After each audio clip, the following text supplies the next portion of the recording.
بسم الله الرحمن الرحيم. ازيكم يا حبايب قلبي؟ عاملين ايه؟ يا رب تكونوا بخير. النهارده بقى جايه وجايبه معايا تحليه صيفيه رهيبه، مش بس واحده ولا اتنين، لا دول تلاته واربعه وخمسه كمان. واخر واحده رهيبه عشنا عمرنا كله بنعملها غلط، والنهارده جايه بقى اسهلها لك واقول لك اللي انت وداعا للطريقه اللي احنا متعودين عليها. ركزي معايا في اول وصفه ونبدا ونسمي الله ونصلي على الرسول عليه افضل الصلاه والسلام، وحطي اللايك بتاعك. اول حاجه حضرت باكيين من الجيلي، واحد بالمانجا وواحد بالفراولة، واختاري الطعم اللي انت عايزاه. لكل باكو جيلي كوباية واحدة من المية السخنة، دوبتهم مع بعض كويس جدا وحطيتهم في حاجة مفرودة ودخلتهم بقى التلاجة. هنا معايا كوبايتين من الحليب، عليهم كوباية من المية، كيس من الفانيليا، 3 معالق من السكر البودر، وهحط كمان 3 معالق من بودرة الكاستر.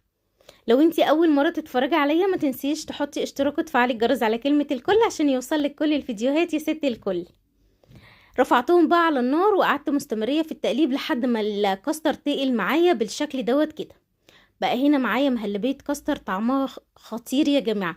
نقدر نستبدل الكاستر بالنشا، بس عايزة اقولك الكاستر انا عاملاه عشان يبقى لونه اصفر كده وخطير. هغطيها بس لمدة دقايق، حاجات بسيطة جدا. هنا كنت خرجت خلاص الجيلي من التلاجة، نقدر نحطه في الفريزر عشان نسرع عملية التجميد بتاعته شوية. هقطعه بأي طريقة عشوائية، انا كده كده هيسيح معايا في قلب الوصفة. بس ليه جمدته وبعد كده هسيحه؟ علشان خاطر لو سيحته من البداية مش هيديني درجات الالوان اللي انا عايزاها في النهايه. ده كده جيلي المانجا. نقدر نحط كمان اي طعم احنا حابينه، في انواع كتير قوي او اطعمه كتير للجيلي.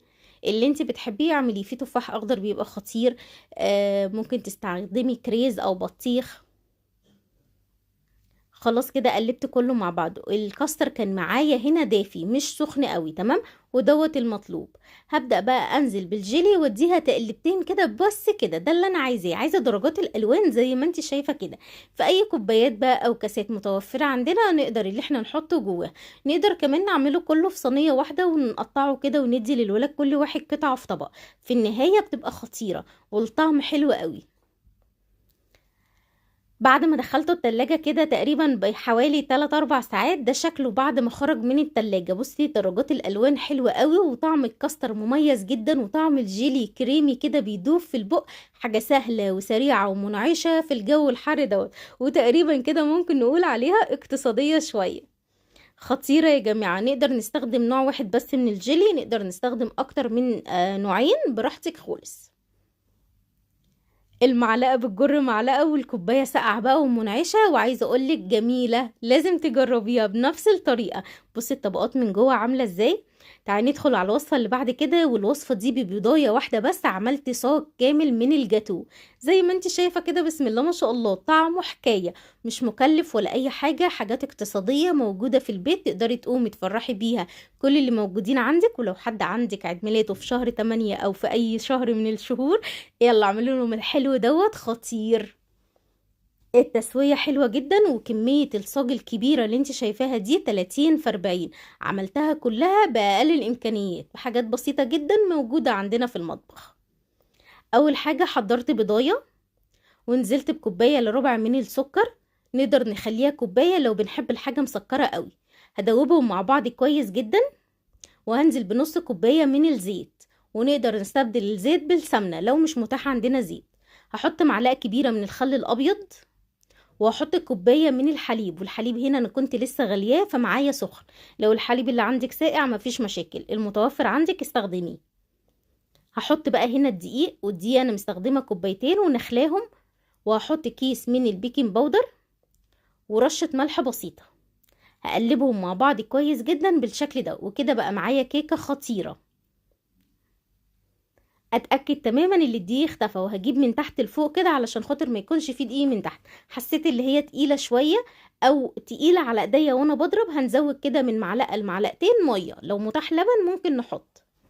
خلاص كده خلصت معايا في صاج مقاس 30 في 40. هديله دهنه حلوه من الزيت. انا رشيته بالبخاخه اللي هي بتاعه الزيت دي. حلوه قوي يا جماعه، لو بتقابلوها وعايزين تجيبوها وخايفين احسن تبوظ منكم هاتوها. حلوه خطيره وسعرها حلو، مش عارفه كنت جايباها تقريبا 30 40 جنيه، بس ممتازه بقالها معايا اكتر من سنه ونص. بعد كده الصينيه بقى دخلتها الفرن على درجه حراره 180 على الرف الوسطاني، وده كان شكل الكيك في النهايه. هنا بقى معايا نص كوبايه من الحليب هسقي الكيك بيها. وهسيب بقى الكيكه تبرد. معايا كوبايتين من اللبن، هحط عليهم نص كوبايه من السكر، وهحط هنا 3 معالق من بودره الكاستر. هدوبهم مع بعض كويس جدا، وارفعهم على النار لحد ما تتقل معايا بالشكل دوت كده. هغطيها بكيس بلاستيك عشان ما تعملش معايا وش كده مش حلو، وهسيبها على جنب. وتعالي بقى نحضر مع بعض بقية المكونات. معايا كيس من الكريمة، هحط عليه نص كوباية من المية المتلجة او الحليب المتلج. هضربهم بالمضرب كويس جدا لحد ما تبقى معايا بالشكل ده كده. هنزل عليها بقى بالكريمة الكاستر اللي احنا لسه عاملينها مع بعض او مهلبية الكاستر، واضربهم الاتنين مع بعض. بعد ما الكيكة بردت معايا تماما بالشكل دوت كده، هنزل بالخليط كله على الكيك. يا هبه ينفع استبدل الكريمه خالص من الوصفه وما اعملهاش واحط الكاستر على طول؟ ايوه ينفع، لو مش متوفره عندك تقدري تعمليها كده. خلاص كده خلصت معايا بالشكل دوت كده. خطيرة يا جماعة، طعمها روعة، ساقعة ومنعشة وبترطب على القلب بقى في الجو الحر دوت. ما تنسيش تدخليها التلاجة تسقع بقى كده وتبقى خطيرة. اما بقى الطبقة الاخيرة اللي هي بالشوكولاتة ده صوص شوكولاتة عادي. طب انا مش متوفر عندي، اعمل ايه؟ معلقة من الكاكاو، ربع كوباية من السكر، ربع كوباية من الحليب، ربع كوباية من الزيت. اضربيهم مع بعض في شفشق الخلاط. والكمية دي كبيرة، تقدري تعمليهم نص المقدار اللي انا لسه قايله لك عليه، وتعملي خطوط بالشكل دوت كده، او تسيبيها زي ما هي. لو عندك فاكهة ممكن تحطي على وشها شرايح كده من الفاكهة، بتبقى خطيرة برضو. الكيكة طبعا اللي انا عاملاها الارتفاع بتاعها ما بيبقاش عالي قوي. لو عايزة الارتفاع بتاعها عالي شوية تقدري تقللي حجم الصينية اللي انا مستخدمها. ندخل على الوصفة رقم 3 بقى، ودي اللي خطيرة. باكت من الجيلي المانجا، نقدر نستبدله بأي طعم احنا نحبه. وهجيب باكت من البسكوت واكسره كده بطريقة عشوائية.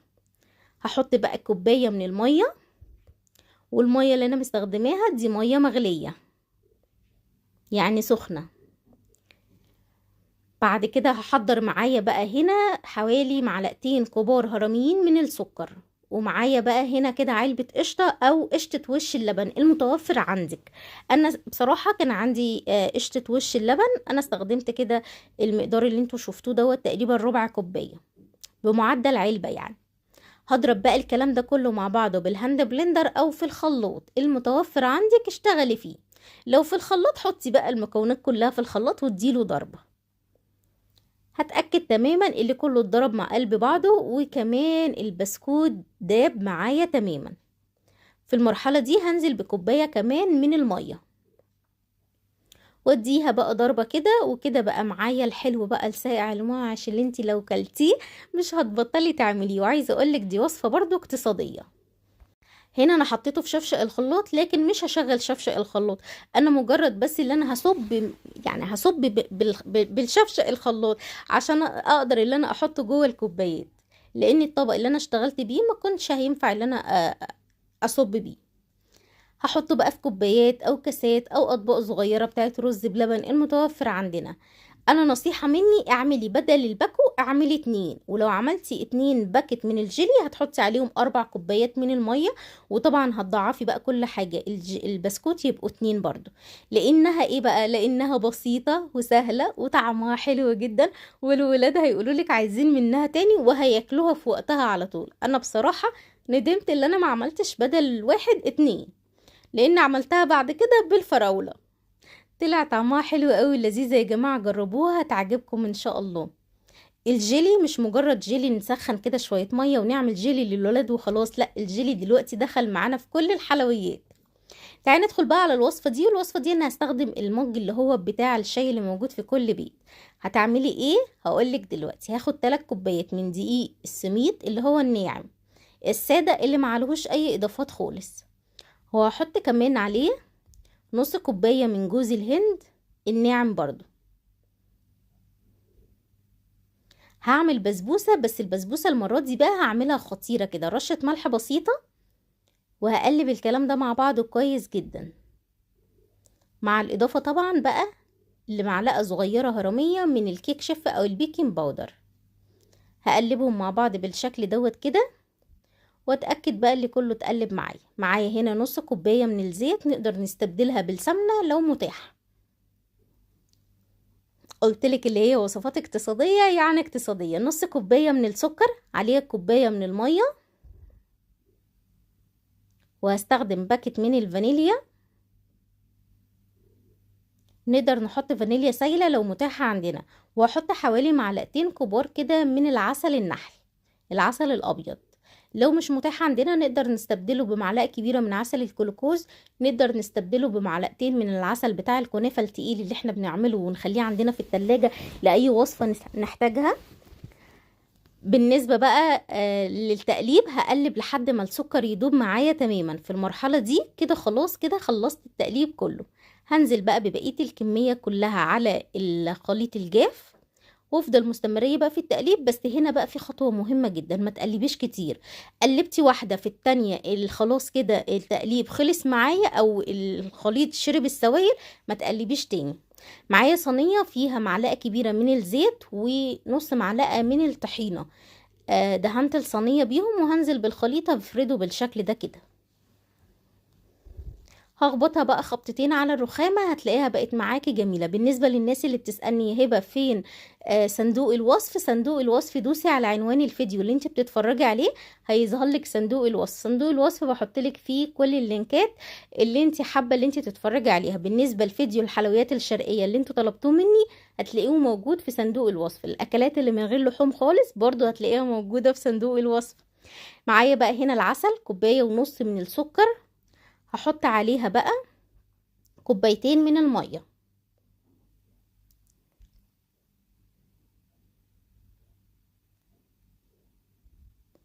عصرة ليمون، وهشغل بقى النار كده على الحلة ديت لحد ما تبدأ اللي هي السكر يدوب. انا مش هدوب السكر بره، اول سكر هيدوب معايا على النار من غير استخدام المعلقة. كيس من الفانيليا، انا دخلت البسبوسة على درجة حرارة 180 على الرف الوسطاني. ما تنسيش معلقة الزيت او معلقة السمنة اللي احنا حطيناها على الشربات. البسبوسة خرجت معايا سخنة، والشربات كمان كان سخن لسه طافي عليه بقالي شوية. بصي مجرد ما تنزلي بالعسل على البسبوسة هتلاقيها بتشربه بالشكل دوت كده. في جمال احلى من كده؟ اظن الطريقة سهلة وسريعة وما خدتش وقت خالص. وزي ما انت شايفة كده، البسبوسة كل ما تديها عسل كل ما تشربه، ده اهم حاجة في نجاح البسبوسة. لو وصلتي بقى معايا لحد كده، ما تنسيش تصلي على الرسول في الكومنتات عليه افضل الصلاة والسلام، وتحطي اللايك بتاعك. هسيبها بقى تهدى شوية وبعد كده هقطعها. وده شكل البسبوسة بتاعتي، قد ايه ناعمة ومرملة وطعمها حلو، والسكر كمان مظبوط. خطيرة يا جماعة، لازم تجربوها بنفس الطريقة. بصي دايبة ازاي، دايبة دوب. جربيها وهتدعيلي. اخر وصفة بقى معايا اللي انتي لازم تجربيها، لاني لو ما جربتهاش انا هزعل منك، الكسكسي. بس الكسكسي عاملينه بقى في الطاسة، كسكسي بطريقة بسيطة وسهلة، اي حد يقدر يدخل المطبخ يعمله. وعايزة اقولك ايه، نفس الطعم والله العظيم، نفس الطعم اللي احنا كنا بنعمل عليه شغلنا، نقعد بالساعات عشان نعمل كسكسي. اول حاجة معايا كده حوالي 3-4 معالق من السمنة او الزبدة، شوفي انت بتحبي ايه. ونزلت بكوبايتين من دقيق البسبوسة اللي معلهوش اي اضافات خالص، سواء انت جايباه معلب زي اللي انا بستخدمه او جايباه سايب من عند العطار. هستمر في التقليب على النار لحد ما يبدأ اللي هو يدفى معايا. تمام، اول ما يبدأ يدفى كده معايا، المس الخليط الاقيه دافي معايا، يبقى كده بقى نقدر نحط بقية الاضافات. هو الموضوع يا جماعة محتاج صبر شوية، عشان عارفة اللي في ناس كتير جربتها وفشلت معاها، لكن الطريقة ديت محتاجة صبر شوية وانت واقفة على النار. يعني مش كروتة او استعجال وتقولي الوصفة باظت وخلاص، لا، محتاجين صبر. معايا هنا بقى لكل كوباية من دقيق السميد كوباية من المية السخنة. حطي الاول كوباية ونص وشوفي المعيار بتاعك قد ايه. تمام تمام. اهم حاجة تبقى مية سخنة علشان خاطر ايه، تسرع معاكي عملية السوا بسرعة. هيعجن معاكي بالشكل دوت. اوعي تيأسي، اوعي تزعلي، اوعي تقولي الوصفة باظت، لا ما باظتش ولا اي حاجة. استمري في التقليب بالطريقة دي كده لحد ما يفلفل معاكي بالشكل ده. قعد قد ايه يفلفل معايا بعد قد ايه؟